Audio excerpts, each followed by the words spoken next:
Coach, so the duel coming up, looking for your guys' first win. Just kind of thoughts and feelings on coming into it. Yeah, we wrestled tough last weekend. Purdue was good. We were in the fight. It's tough when you forfeit a bout because a forfeit is equivalent to a pin. But the guys who were competing, Nick Figner looks like he's made a big jump this last week. Yoshito Funakoshi has been steady.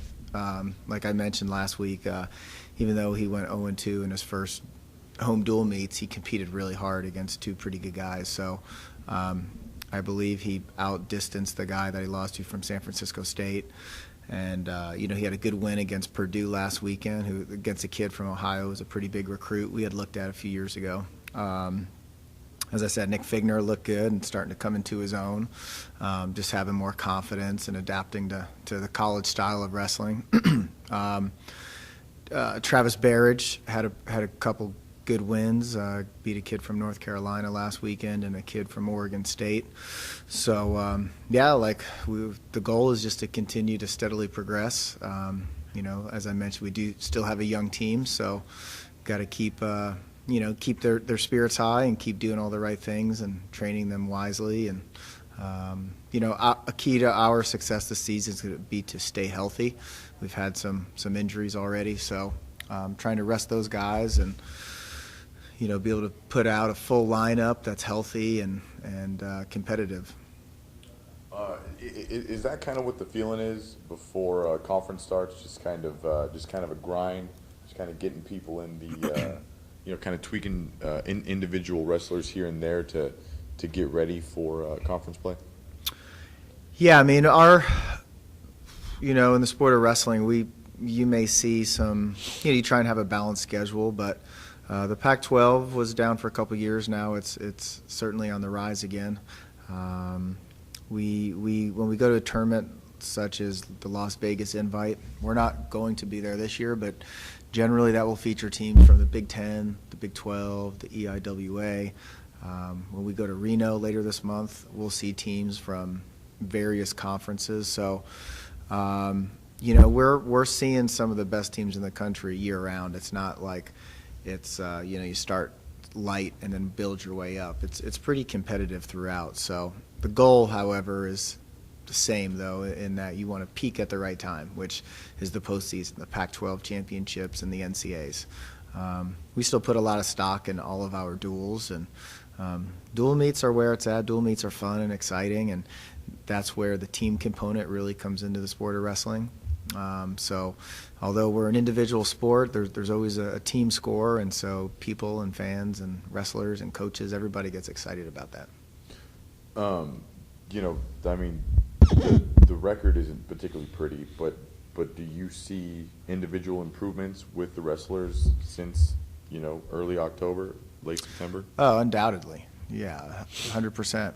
We're focused on demonstrating a great effort and a great attitude week in, week out with our training and our competition. And I think if we're evaluating that, we're seeing that. We see young guys stepping up, and it will be good to have some of our guys who've been out. Colt Schilling should be back in the second quarter. Blake Castle should be back relatively soon. Spencer Empey looks like most likely we will redshirt, but yeah, I think we're going to steadily progress throughout the season. How do you coach these guys, particularly the younger, the freshmen and sophomores, who are used to probably winning most of their matches their whole lives, and then they step up to the collegiate level, and everybody there wrestling's got those kind of records, and they can't win very often?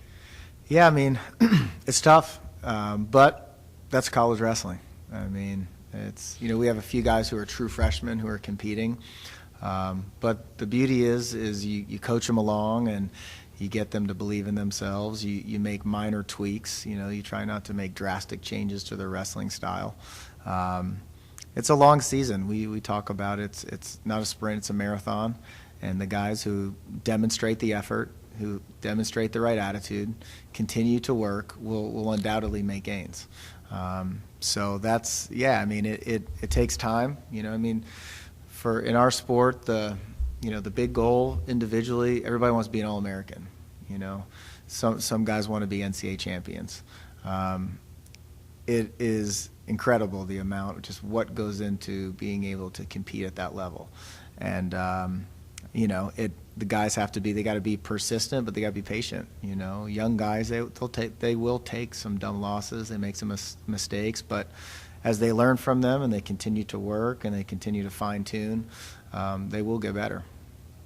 Do you focus on trying to peak towards the national championship, or you guys just try to get into excellent condition and just keep working on technique? It's both. The conditioning, we're in great shape. We've out conditioned in a variety of situations this year already.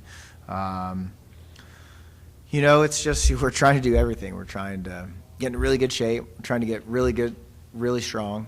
We're trying to become technically sound, and improve upon our technique, mentally strong. It's really everything. I mean, our sport, you can't be lacking in any one of those areas. You could be really strong and you could be really athletic and explosive, but if you don't have good technique, you'll have a difficult time in our sport. So yeah, we're working on all those things. We study film.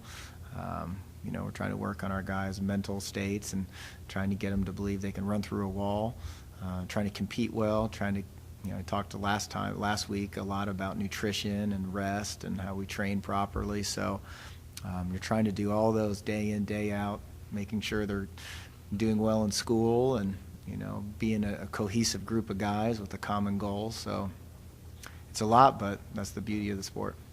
What's the appeal of the outdoor wrestling match? Is that for the wrestlers or for the fans, and how do you feel about it? Well, this is a pretty beautiful area to do that, and one of the very few areas to feature an outdoor match. I mean, now that we've done it, a few teams have kind of jumped on board, and California, West Coast wrestling. Wrestling is huge in the Midwest. It's huge in the Northeast. There's a rich history on the West Coast in California, here at Cal Poly. But in our sport, we're always trying to create unique opportunities to market the sport of wrestling. We're always trying to get more fans. We thought having it in the middle of campus, catching passersby, would be intriguing, and last year turned out to be successful with that. So we're simply looking for a great way to market Cal Poly wrestling. And, we're a product of the Central Coast in San Luis Obispo, so what better place to do that than here? Okay, so last year was Oregon State? Yep. How did that go? It was competitive. I think we lost 6 bouts to 4. But it was a good bout. Oregon State loved the idea. Our guys got really excited for it. We had a lot of fans. The band came. It was a great event. Any history between you and Troy Nickerson, the head coach of Northern Colorado? I know he wrestled at Cornell. You coached at Columbia. Yeah, Troy was NCAA champ at Cornell.